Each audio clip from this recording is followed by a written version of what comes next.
with them a carefree. And the team's growing healthy like this freak here. Yeah, no negative near me. And they show spirit just like they breathe air. I'm ready. Are you ready? Check 1 2 1 2. I guess so. Yeah. Sounding nice. We in the studio with Lemzi. Yeah. It's Monday. Link up with my boy called Lemzi. Yes, Fifi. The name Lemzi. Yes, that's my name. Why? Mainly, do you know what? I had a lot of different names when I was growing up. So I used to be called stuff like Bozo, Jester, Right. what else? Catastrophic. And then I stuck with Elixo for a little while because my name is Alex Lamont. Yeah. So I called myself Elixo for a while, and then I thought, you know what, that's a bit dead because there's too many people with the O. Because I used to love Kano, so that's why I put an O at the end of my name. But I thought that doesn't sound right. So I used the other half of my name, my surname, Lamont, and I kind of like remixed that a bit. So that's how I got to Lemzi eventually. That's dope. I like that. It's really creative. There's a backstory behind it. So it's not just one of them names like, yeah. I just saw it on the wall and I just thought, saw yeah, it, let me get that. Yeah. From the research I've done. Okay, cool. You done your Googles? I did my Googles because that's what I do. Oh my god. Right, no, seriously, don't. So, from what I found out, you went to uni and studied law, criminology. Correct, that's right. You're a performer and a musician and a lyricist. Correct, yeah. There's not much of a correlation. There slightly is a little bit of a correlation. Talk to me.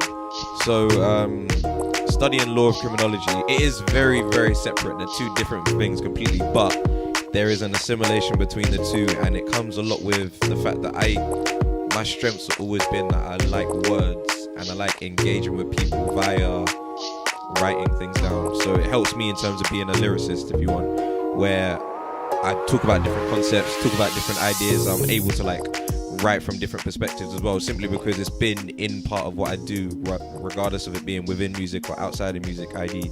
in academia and everything. And from there, I've developed an ability to like research, get an understanding about what I'm talking about before I just start, blurting out stuff, and articulate it in a way. So it's been more of a challenge for me because I've had to like go from someone who can write a lot to actually be creating bars and lyrics and flows and stuff like that.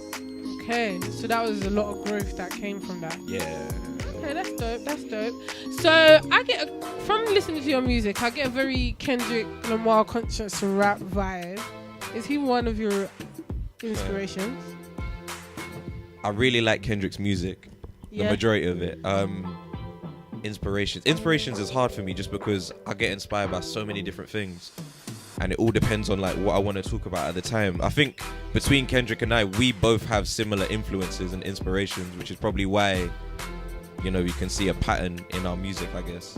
And he is someone whose music I listen to quite frequently as well. But yeah, do you know what, when I write, I barely ever hear myself sounding like Kendrick.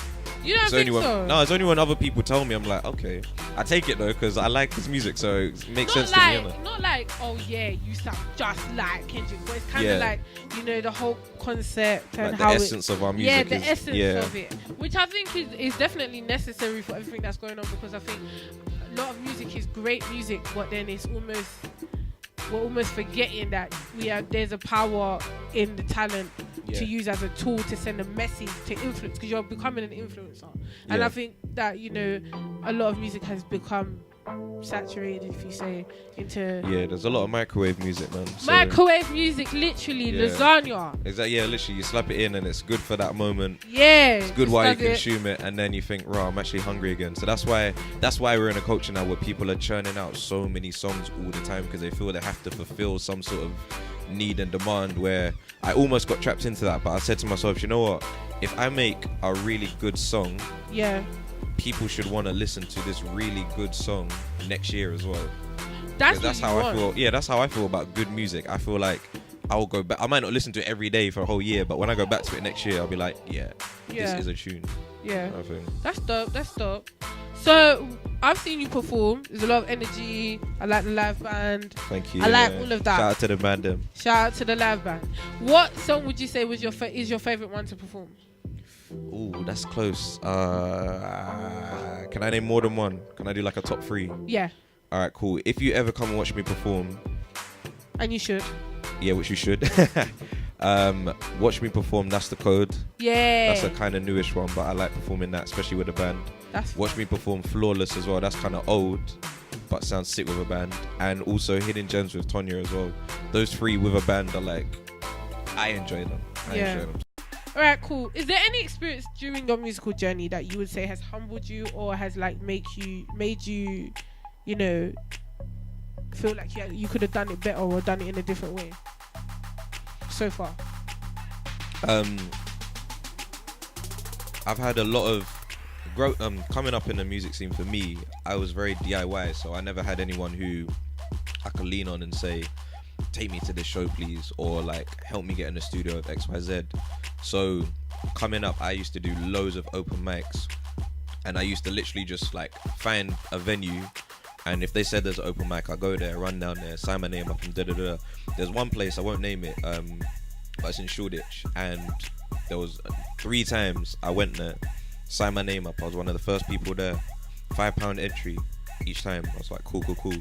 I'd wait till the end of the day, or the end of the night, it'd be like 1 a.m. and they wouldn't have called my name out on any of those 3 occasions. And that taught me a lesson where I thought, wow, like there's good artists that are up here, but each time I come here, there's a level of respect that I'm obviously not getting, simply because these people don't know who I am yet. And that kind of taught me, all right, so you have to really, really graft, just to, even for a small open mic where it's literally like 30, 40 people max capacity, you have to grind, just so then someone at that place would be like, oh yeah, this guy, I've seen his name before and I've seen him perform, so let's get him on this time. So I've been through a number of experiences like that where I've had a door basically, or metaphorically, slammed in my face, but from there, you know, it's enabled me, it's told me, nah, you're not crap, it's just that these people haven't given you a chance yet, that's all. You know what, as much as I want to cuss them out, I can't, because that's not nice. No, it's not nice. I left every time feeling like, raw, is it worth me doing this? I know. Driving all the way there to get home at late, and I got work tomorrow, and I haven't done anything. I literally just sat there and watched other people. But even in doing that, you can learn something, because you can learn like, what is the kind of setting that I'm at? Is this the kind of crowd that I need to cater my music to? What are the good performers doing well? What are the people who are novices doing that they could improve, etc., etc. So everything's a learning experience. All right, cool. So I wanted to say, obviously going back to your performance, because I really like your performance. Thank you very much. I enjoyed it. Thank you. You have a stage presence that I really admire. Would you say that you've always had the showman trait in you from young? Definitely not. No, I was actually quite a shy person, but again, this is what I mean by those open mic experiences. They taught me so much, like whether it was humility, whether it was technique, whether it was vocal projection, whether it was crowd participation, all of these different things. And another thing that I learned was by watching people that I thought are very good. So I've seen J. Cole perform like a few times since 2010, I think. So when he wasn't even big. And each time I watched him, I thought, damn, I need to implement that. How does he get the crowd going? All these kind of things. And yeah, so in answer to your question, no, it's not something I've always had. I used to be fairly shy. So I've had to learn it and develop it as I've grown in this journey, I guess. Yeah, that's cool. So, talk to us about the songs we're going to play today. Alright, so which one's the first one? Which one are we running first? Swoosh. That's the Code. Yeah, that's the Code. That came out early March. And this song is all about just like my perspective on principles, morals and ethics that I feel people in general should have. So yeah, you'll understand what my code of ethics is from this song, hopefully. You really did study law. Sounds so technical. It is, but it's got a message. Do you know what? Let's talk about the other song as well. We'll get into it because we're on camera as well. Yeah. So that's and cool. The other song you're gonna play for us today. Yeah, that's called Love Me Later, and that came out I think last Friday or something. Recently. Both of these songs have a video on YouTube, so please do go check them out.